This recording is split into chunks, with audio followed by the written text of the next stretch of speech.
দেখুন, কয়েকজন স্থানীয় তারা দেখেন মাছ ধরবে ধরলা নদীতে।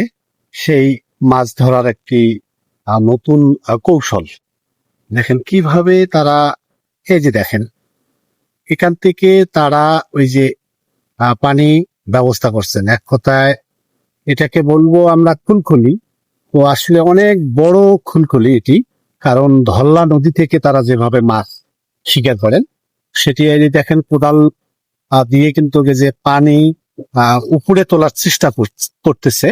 সেই উপর দিয়ে যে আইলটি দেখা যাচ্ছে, আইলের নিচ দিয়ে এই যে এদিকে আবার এসে ধরলায় মিলিত হবে। আর এতে যদি ধরলার দেশি মাছ এই জালগুলোতে আটকা পড়বে।